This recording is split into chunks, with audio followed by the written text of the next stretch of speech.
Let me identify who you are. Oh, yeah. Okay. Sure. Okay. You're going, what is this white person doing in front of me? That's my cousin. That's my cousin. Leave her alone. That's my cousin. Yeah. That's my cousin. I am Herman Wright, and a way to kind of start this is that my grandmother was Arvetta Barnett. Okay. And she became Arvetta Wright. Now, before my grandfather, Ben Wright, there was Benjamin Wright. And Benjamin Wright, you can't really see it here, it's hot outside, but there's a big red oak tree down in the hill. That was the original property. That was his house was originally there. Okay. And basically, the way wells worked is that was easier to get access to the creek, to the underground springs. But Benjamin had something like 12 kids with his first wife, James and Rachel Frazier's daughter. Now, to explain this, James Frazier, we found records for him with the 5th Colored Infantry in Virginia. He was a free black, and when you were free black on a plantation, you were a driver, which meant you were sort of in charge of the slaves, but you weren't the overseer. So he was a driver. What year was that? That was in 1850. 60 or so, because you see, they didn't get the Fraziers to come work for them until after Sheridan's death. Okay, so that was after 1857. Yeah. We go round and round on all this. So forgive us if she's correcting me that we've been at this for over 10 years. So we're still sorting. Yeah, we're still trying to figure it out. But Solomon Wright, who was my great-grandfather, born in 1821, he took up with a slave girl, Mariah, and they had 4 children. One was my grandfather. So my grandfather was a slave because he had a slave mother. And to understand the rights, one of the reasons Jamie's here, is because slavery was a problem for the Wrights. They actually, and maybe Jamie, you want to jump in with how the Wrights took to slavery. Oh, yes. Well, to my, I found it very interesting to learn that after a religious conversion in 1853, my, great-great-great-grandfather, Sherrod, who was also, I guess, your great-great-great-grandfather. So see, that's our common ancestor. Yes. Sherrod lived from 1793 to 1858. And anyway, so Sherrod had already told his sister, Susan, that he didn't want to own a bunch of slaves because they required, quote, so much care. You know, he had to feed them, he had to clothe them, he had to make sure they were treated when they were sick. And so after a religious conversion in 1853, he signed away ownership of the slaves. He didn't want to own them anymore because his conscience hurt him, and he didn't want the responsibility. So he signed them over to his children, which, you know, I guess he did that because he knew the children were going to treat them okay, and they weren't going to be they weren't going to be like, if he had just freed them, they could have been captured and re-enslaved by somebody mean.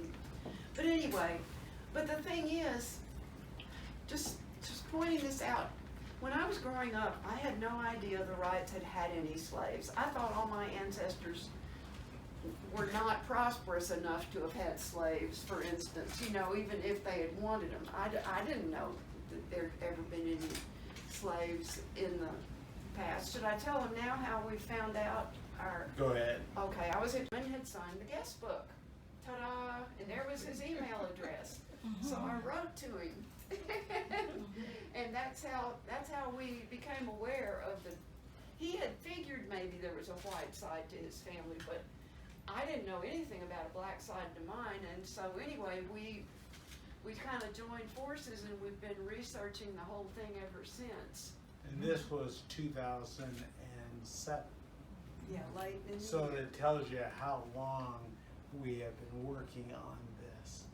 And over that period of time, we've become great friends.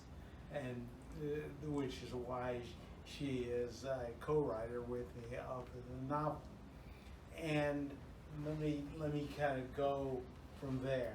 Okay, and then I'll read the foreword to the book, which has more about the Okay. Wright history.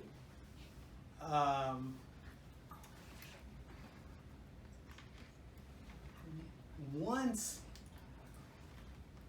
we established, it took a year or two for me to say, okay, I'm going to do DNA. Just to make sure that this is. And lo and behold, I did DNA, and there's Jamie. Yeah. I'm like going, oh my gosh. Yeah, Well- I remember you were so excited that day. You were giggling. You were just I was really happy to have that link. There is a link. And so that actually opened doors. It allowed me to go and look at the family history. One thing about is it reasonable to assume that our grandparents' parents didn't really know what to do with the word slave? Is that a fair statement? I mean, it wasn't part of the future. It wasn't where we were heading. And so here is this past, and all that we knew of it was horrible. So all of a sudden, here this is, and I began to think about how slavery operated in different ways in different places. Mhm. Now, all of it was horrible, but people owned people. But how they came to that point and what they did with it. One of the things that Solomon did, because Solomon, his father died in 1858. That was Sharon, the father. Sharon, father, who was born in 1793. And Solomon, now you also had Jamie's great-great-grandfather Great-great-grandfather, yeah. was Solomon's brother. John Valentine. Now, John Valentine, and they had bought property in Buna. Actually, they got it free from From state, the Mexico. Texas Yeah. independence. Yeah. Realized that James, when he came south, we don't know why he came to Texas. Why did he go north to Canada? What we figure, He went to Canada? well, no, he would have. Why didn't he go to Canada? Oh, I see, okay. Well, one of the reasons that he probably didn't go to Canada is because Texas was Mexican and slavery was outlawed. But you know, by the time he got here, the Texas independence had happened and Texas became a slavery nation and then a slave state. So he was stuck. And he couldn't keep going west. So he took the job as a driver on the plantation. But once the war got rolling, you know, the war, 1861, Civil War started, he then took off for Virginia and made his way up to Virginia and joined eventually. Now, if you know anything about the Union at that time, they weren't enrolling blacks. So one of the things that we're, you know, why it's a historical novel, one of the things that we recognize is that blacks were not being enrolled in the Union Army in 1862 when he left. After Antietam and Gettysburg, which were horrendous battles, Lincoln then said, wow, bing, I think we're going to need black soldiers. And so he, all of a sudden, 1863. Now, before 1863, blacks were used in the Army for burial details. They buried.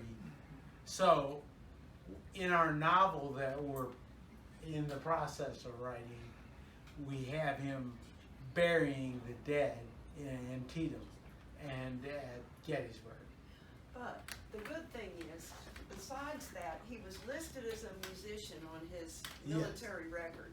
So we hope he got to do a good bit of music too, because obviously burial detail was about the worst thing you could be assigned. But we noticed that there are no artifacts of his Union service, because obviously after the war was over and slaves were freed, he was going to keep his Union service quiet, which he did. Actually, until after, there's no mention of it on his grave or anything. But on the other hand, as I mentioned, James had his daughters, and to any white people who would want to buy, he had 4,600 acres, which is what you could buy when you, in 1835, which is when his father bought the land. Only that it's important to remember that they didn't buy it; they got it free. Yeah, they which got it was free. part of the great allure of all of it. Right. You know, was that you didn't have to pay for it. But do you want to tell them how the Solomon's offspring and family and everything got the land, or do you want to leave that Well, for later? we actually, Jamie found some paperwork. Because one of the questions that we asked was Benjamin a slave?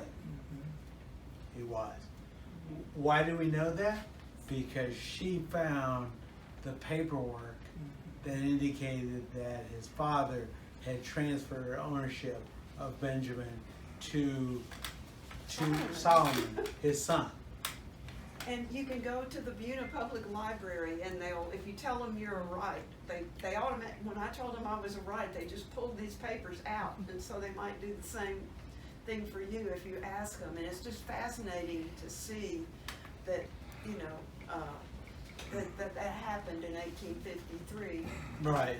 And So when he go to the library and he's Wright, he can go find his grandmother, Marjorie Wright. I don't know. Well, I mean, I don't know if he could find her, but I just mean. Because she's from up here. Yeah, they She might was a have Crawford, something. though. I mean, She was She married Charlotte Wright. okay. oh, Okay. Okay. Okay. She married So I'm not Paul. sure She married of the to Wright. extent of their Yeah. right holdings, but they have a copy of his book, for instance, which was written by my, great uncle. Anyway, it's an old book that was published by the Texas Folklore Society in 1942. And this guy's name was Solomon too, but it's not the Solomon who was Right. his forebear. It's Solomon Alexander, right? Yeah, anyway, So- they've got this book though, and they've got newspaper articles and stuff about various rights. So they might have, and those legal documents. The thing that I want to emphasize for me, it was important to see that the rights were conflicted about slavery. They had slaves, they didn't free their slaves. It was the custom of the time, but once they were freed, they then conferred deeds to all of them, which is Mount Union. Oh, right, that's what I was hoping you were gonna tell them at some point, yeah. Yes. But you know, our grandparents did not like to talk about that. No. Oh. As a Because matter I of fact, know my grandparents. as I was growing up, it so happened that one of my cousins, Modestine, I don't know if you know Modestine and Ernestine. Yeah. Well, Modestine was my history teacher. And she was the one that taught us about the Mount Union, about the slaves from here. And that's how I was following you on that. Okay. You know, the town, because as she was growing up, she told us in school that Grandma Stella just did not want to talk about that. It was just something that, and I would go home after Modestine would tell me about things about here, and I would ask my grandmother. They just didn't want to live it.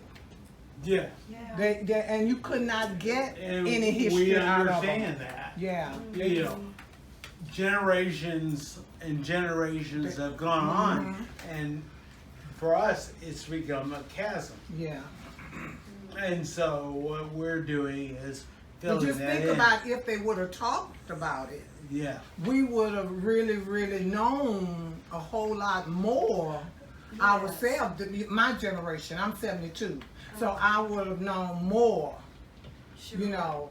But when I would, talk to my grandmother and, and my Aunt Dee and all of them about, well, such and such and such and such a thing, and they would say, read about it. Oh, okay, well, Herman, tell them one of the few things that your dad told you about how you knew there might be a link to white rights because of who visited. When I was 13, I was always curious. And finally I said, hey, Ben Wright looked like a white man. So you're like going, wait a minute. Everybody knew he was black around here. And maybe when he opened his mouth, they would say, oh, he's black. But he looked like a white man. Charlie Wright did. Yeah. I mean, that tells you that it wasn't too far away in terms of. Talk like one too. But here's the thing that's fascinating. They married dark women. Yeah. They married 'Cause it's dark grandmother. black women. And I thought that was fascinating to see what they said. Oh, they were not going to pass. They were going to marry black And women. that's true because his grandmother, Cousin Margie, was a dark-skinned lady. My Benj, what's Benjamin's brother's name? Well, there was a Stephen and No, I mean those are show. No, his brother. You're That's my granddad and your granddad yeah, are brothers. yeah. Fred, right on this Fred. corner right here. That was Yeah, Fred's Fred, senior okay. spot. He said Fred, Yeah, George. Fred. Okay, Fred. Yeah, right down Didn't Fred right down on the ask- corner. Yeah, Fred went to the army Sure did. and has would've been a a white World War infantry. One, and basically what we heard is that he passed for white. He sure did. He couldn't say anything then. But So they told him to shut up. after he got out of the army, he came home and married Adele. Yeah. So And he told me made that. the decision He to told be me that himself. black for the rest That of his when life. they put him in there, they told him to shut up. Because Wow. somebody found out he was black and he was already put in the white infantry. And they told him to close his mouth because he was going to get beat up. And that came right from his mouth into my eyes. I said that. He showed me the book and everything. But Well- I got into fights when I got into an argument with a coworker and almost got in trouble because he was sick in Beaumont at Old Baptist Hospital, and I went there to see him. I was working there, and I was sitting in his hospital bed hugging on him, and a coworker of mine got angry and said, "You shouldn't be sitting in a patient's bed." I said, "That's my granddaddy." No, he isn't. He went back and forth. I got written up and everything because I had to prove that that was my grandfather, and he was already senile. And finally, he told him, he says, "That's my baby." That's the only thing he could get out of his mouth. And so I got the write-up stricken from my records then, because he could finally, Well, talk. This story was all over East Texas. It was the nature of the times and the people trying to sort their way out, because once emancipation came, then people knew, well, we got problems, because these black people are going to be here. And I was hoping you would tell them too about when Nanny used to come during your oh dad's yeah, that's childhood, right, you know, that's because right. you were saying My you know dad, what when you're I was talking about. 13, I asked him, I said, "So we're related to whites?" And he looked at me and he said, "Probably." He said, I said, "So who were they?"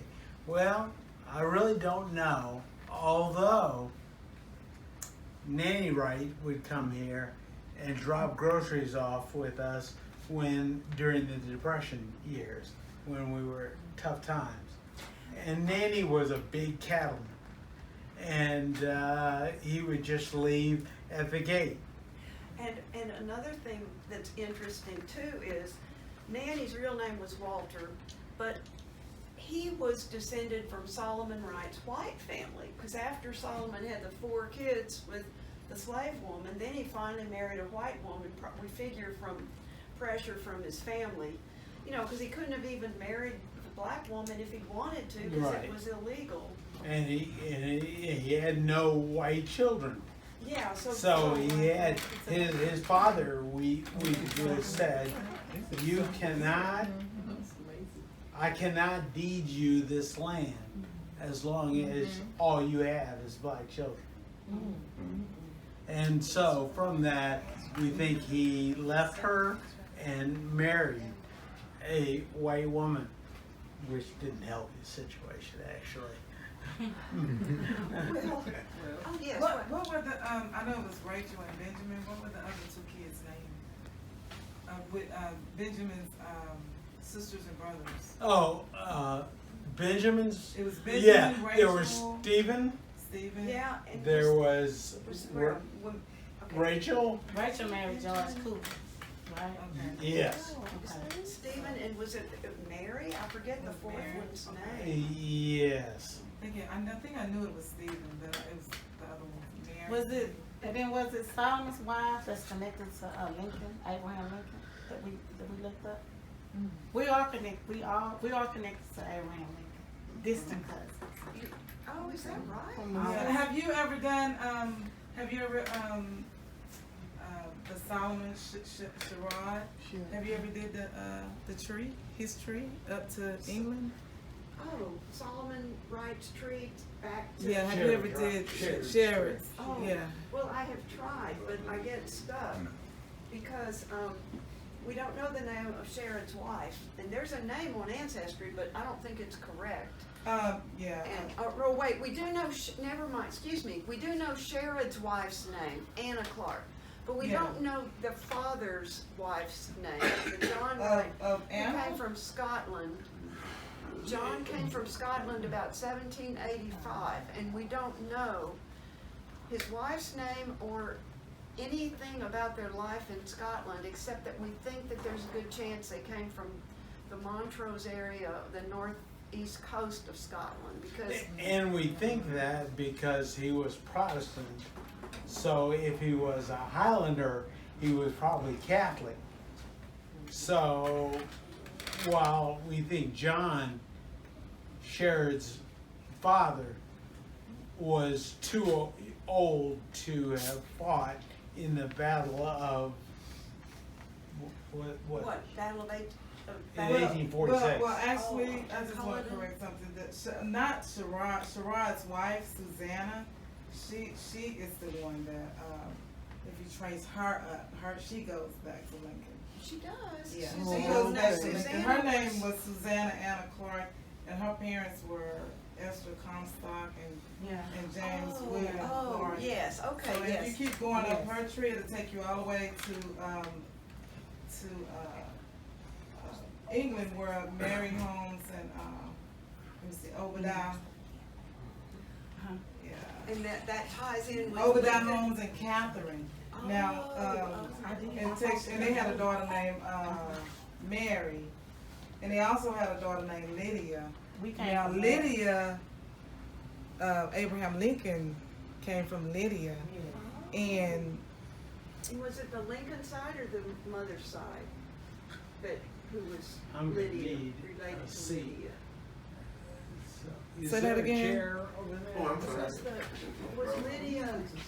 So he's looking for one for him. no, she wasn't from Lincoln. One of her descendants She was a married a Lincoln, Oh, okay. and that's how Abraham Lincoln came from. Oh, Yeah. okay, gotcha. So, but if when you have time, just do and then I took the ancestry test too, and I see on your Facebook. I took the ancestry test too, and I see Herman and all of them that match me on my ancestry. But also, I can go back. I can look at even some of my relatives, like my aunt, where you can see Lincoln people that's on. They have trees that have Abe Lincoln where it match up, you know. So yes, Y'all you know. matching them too, y'all just don't know y'all matching. Yeah, you just don't know you're matching up with Lincolns that have connection. I even reached out to this white lady that's, you know, she's from the Lincoln side, but yeah, and she's a cousin. She's one of my cousins on our cousin on ancestry. And I when I was doing the tree, I just ran into it by accident, and I was like, oh my goodness. Abraham Lincoln is my distant cousin. So what I did, I said, so if that's true, I'm going to be able to go to trees that's on my ancestry and see people with Abe Lincoln in their tree. And it's exactly what happened. I went to their trees and I saw Abe Lincoln in a lot of their ancestry trees. That's great. Well, thank you so Yes. much for telling And me. so yeah, it's not with the Wrights, it's up Anna Clark. Anna If you Clark. keep going up hers, Okay. then you're gonna run into it, yeah. And Obadiah Holmes and Catherine. And I just stumbling on it by accident. I was just doing my ancestry. I was like, okay, you know. Yeah, And, yeah. Y'all are the twins, right? Yeah. One of you is Jeanette. I'm Jeanette. You're Jeanette. Okay, and you're. I go by Annette and Jeanette. She just goes by Jeanette. Okay. Okay, gotcha. Well, thank you so much. I had heard Yeah. that she came from, quote, a prominent, or she had prominent connections or something like that, but I didn't know the details, so. So us and Abraham Lincoln, all of us and Abraham Lincoln came from Obadiah Holmes and Catherine Hyde Holmes. Yeah. Is my great whatever, and his great something too.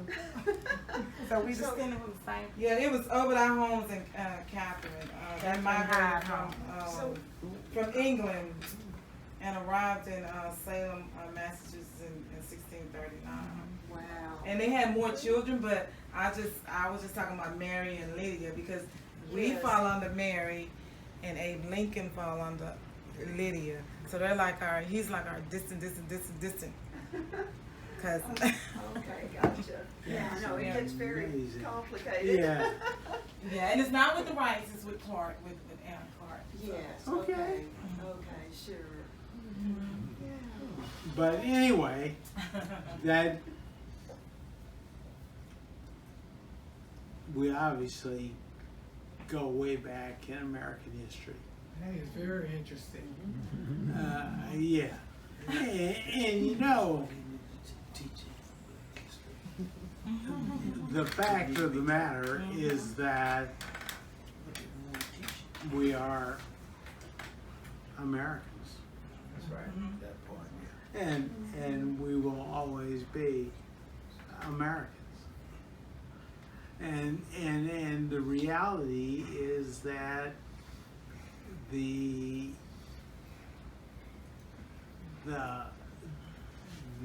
chances of us being split off or not part of that mosaic of America, it is not going to happen.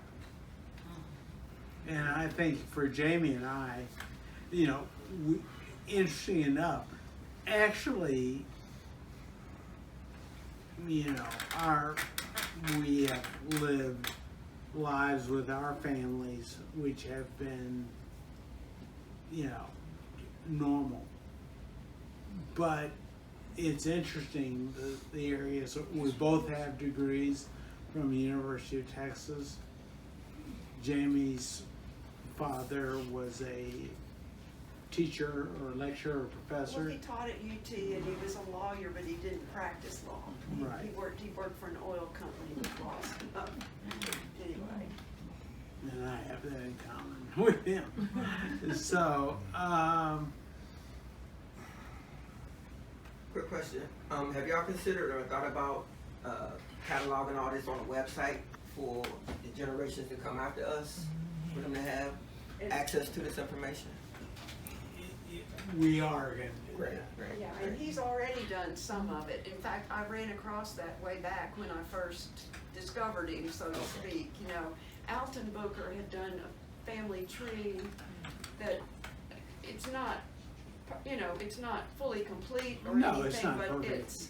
it's a good starting point if you want to Google it online. Let me ask you this, are you comfortable? Are you cool? Yeah.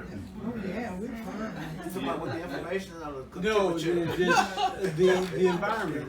Oh, Yes. When I was a executive in the insurance industry, I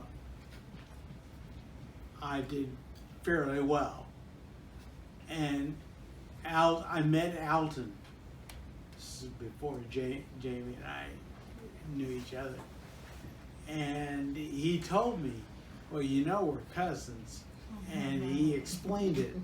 And I went, wow. And then I said, I would like Gary, to Yeah. buy out my family and basically create this ranch. And he said, well, what are you going to do with the house? And the house was leaning and was about to collapse.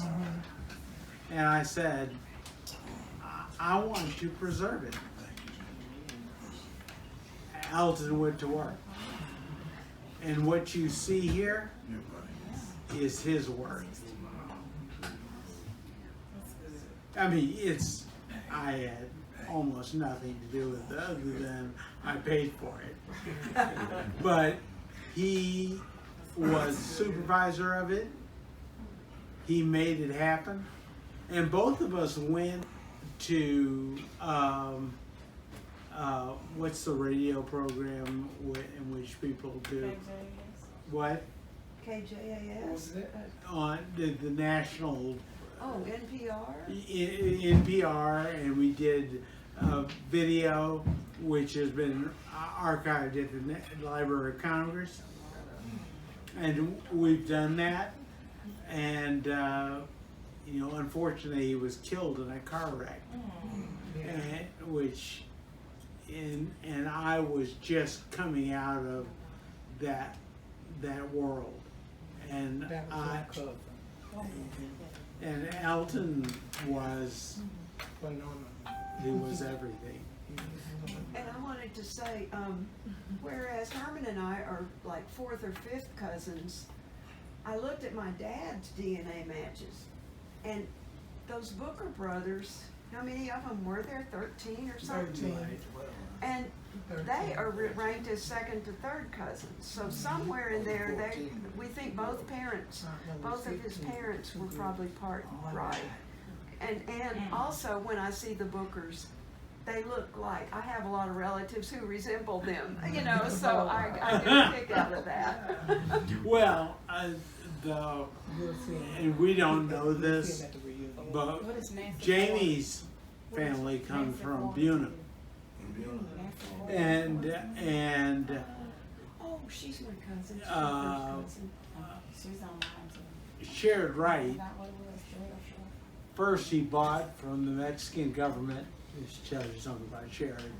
He got deeds from the Mexican government, 4,600 acres, and then he joined Sam Houston's army, and he got some more land after that, which he deeded to Jamie's. Right? Oh, this is a point that we still disagree over. Okay. Yeah, When he got the land in the 1820s, he got the big chunk here, and then he got the smaller chunk in Buna. And Right. I don't know where the land is that he got for his Yeah, you military see, service. I'm of the opinion that he was a veteran of the Army of the Republic of Texas. And I don't know where I've gotten that data from, but that he was granted a labor of land. And that is the land that they settled in Buna. I don't think so, Yeah. because with those original settlers, they got both a labor, as I think you speak, labor and a league. I don't know why they pronounced it labor, except Right. it was Spanish, so I guess, anyway. But, yeah, I mean, that's what everybody got. And I guess some people may have located theirs together, but he located his separately. You know what? Up in Van Zandt County, where John Wright, the one from Scotland who came over to this country about 1785 and was first in the Carolinas, but he had a big chunk of land in what is now Van Zandt County. But adjacent to it, there's a little bitty spot that says Solomon Wright. Oh, And so I wonder if that could be land from somebody's military service that was put in your Solomon's name, okay. you know. Well, like I said, we're gonna spend a lifetime sorting this out and disagreeing and figuring it out. But we've gotten to this point, which is fairly amazing. But Fantastic. yeah. What are you looking for? I want to show her the map of John Wright's. I think you would need a magnifying glass to see the name Solomon on there, but you can see John Wright, and you can pass it to her in a minute. See John Wright right there? Yeah. That's an old map of Van Zandt County, which used to just be called the Nacogdoches District back then. And just If to you had a keep up on it, magnifying, you can see where it says Solomon. over John there. Wright was Sharon's father, and he came to the Carolinas, and he actually died in 1839. Right? We're not totally sure when he died. Okay. His records were so That's terrible. right. That's right. And courthouses burned and things like that happened, so we don't really have any record of when he died.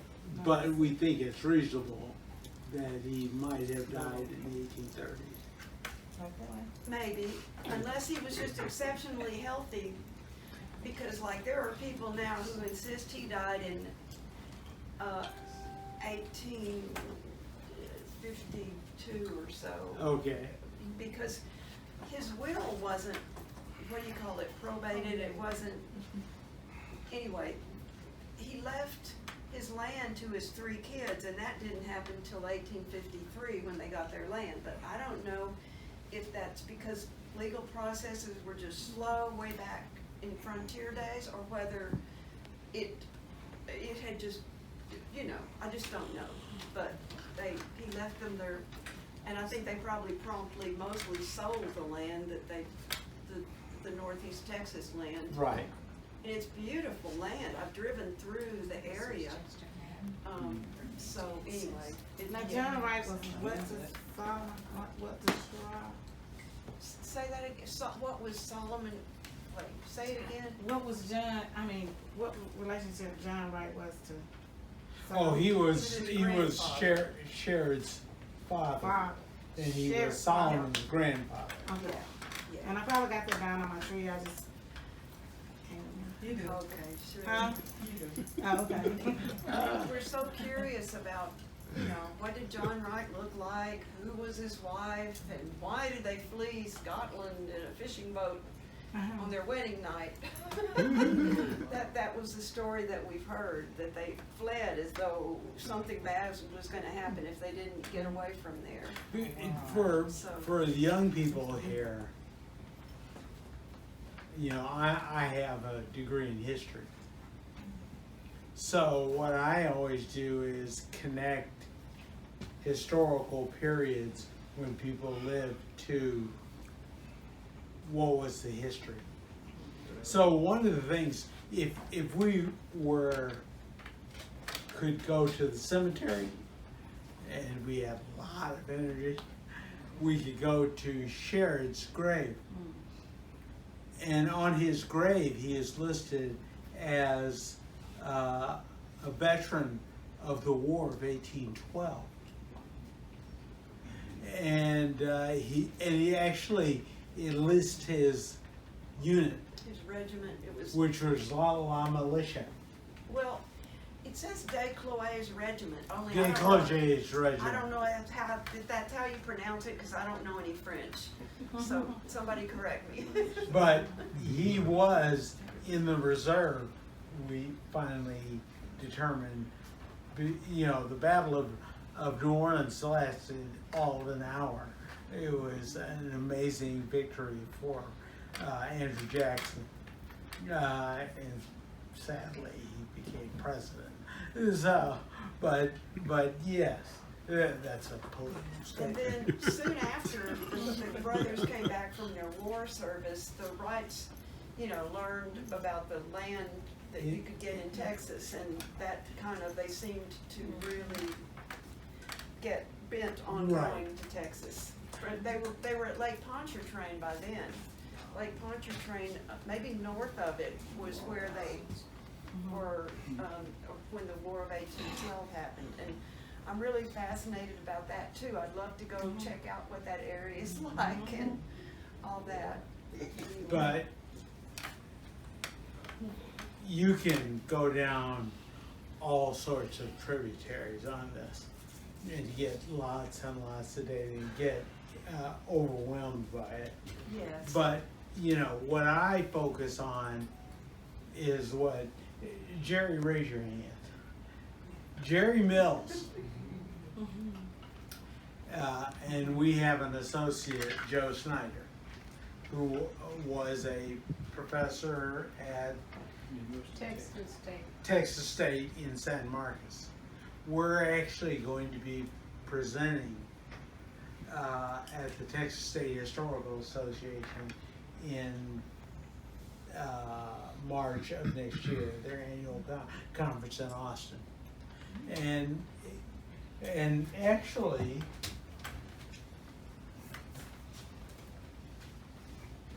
this is Jerry's book, African Americans in Nacogdoches County. She gives an unbelievably great photographic history of blacks in Nacogdoches, how Nacogdoches came really, what Jim Crow segregation was like, and how people lived, and actually she is, along with her brothers-in-law, yeah, and Adel's brothers, the head of the executive directors and the founders of the Texas agroforestry, small ranchers, small farmers in Ranchville, and actually they came down to be part of this. And anyway, we'll be presenting at Nacogdoches. In Austin in March of next year, and this is Claiming Sunday, which is Joe Snyder, who was a professor at Texas State in Santa Marcos, and so both of these books plus Arvetta are what is going to be the subject of our presentation. So, in case you were wondering, why is Jerry here? I'm sorry, we got carried away. But yes, and Adele is retired from Morehouse. So if you got children who are wanting to go to Morehouse, getting a recommendation from him, it would be a thing to do. Well, they was there. They should have been there last year when that man paid all of tuition. This year. Paid $40 million. Yeah, that was the year to be in Morehouse this year. But you know, the thing that is amazing to me, when I look around this room, there is amazing talent. There are incredible people, and we have our parents and grandparents to thank for that, because they knew. They took simple lessons to heart. Jerry, I don't know if you have anything you'd like to say. I would like to make a comment directly to Jamie. And Jamie, you are the second white individual, man or woman, that has openly admitted that you have black cousins, and then to dare go a step farther to enter into a partnership writing a novel, and I have it, and I'm halfway finished because you know, we got caught up in this summit.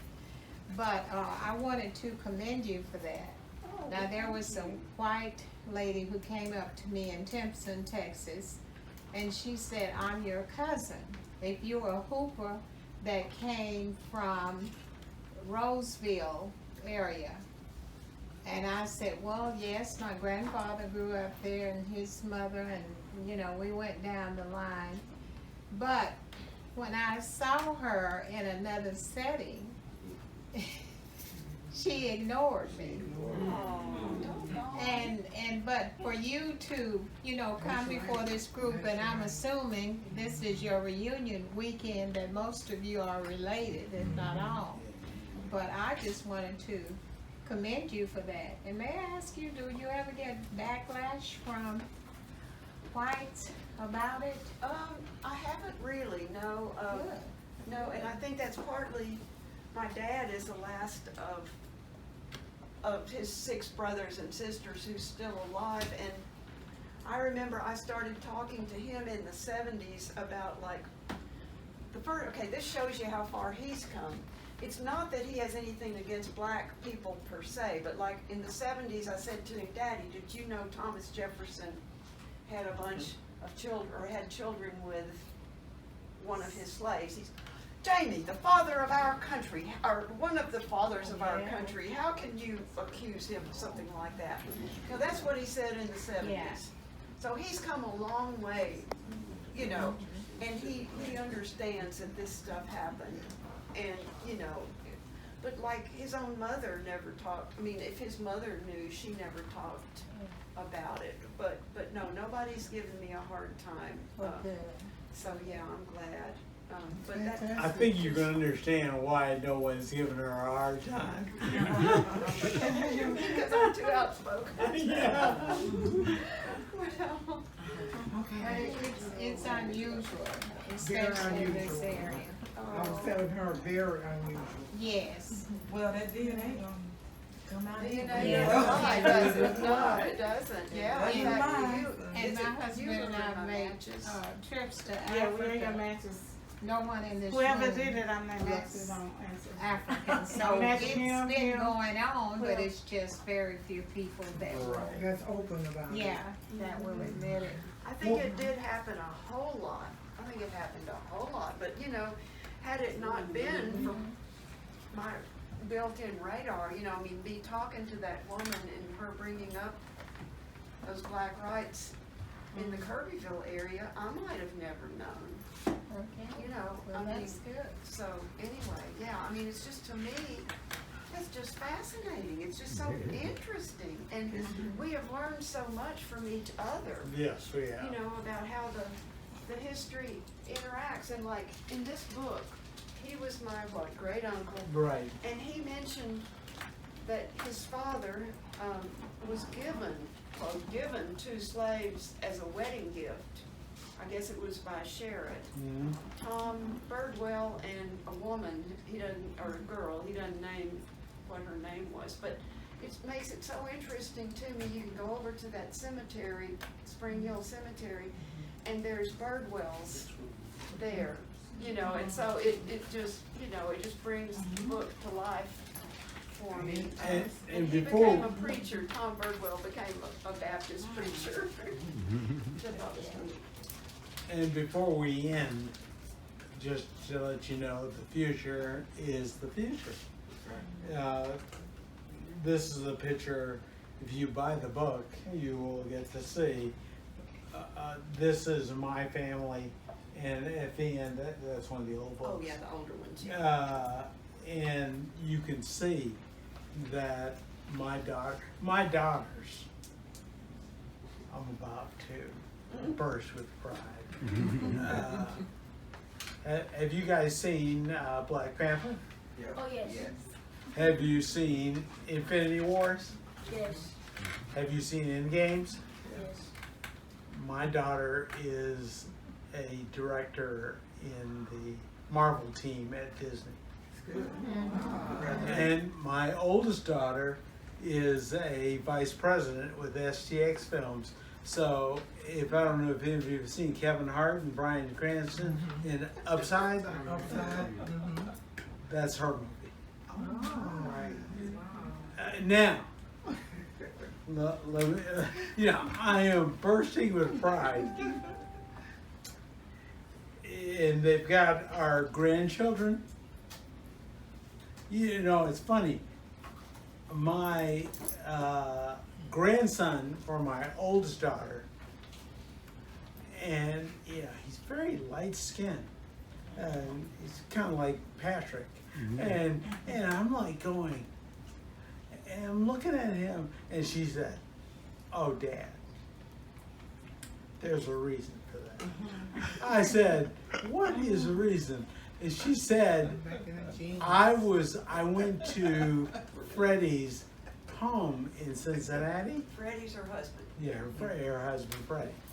And this white woman comes around the corner, and she looks at Fred, and she says, "Freddie, Freddie," and she grabs his cheeks, and she says, and Elizabeth goes, "What the heck is going on here?" And Fred just says, "Hi, Granny."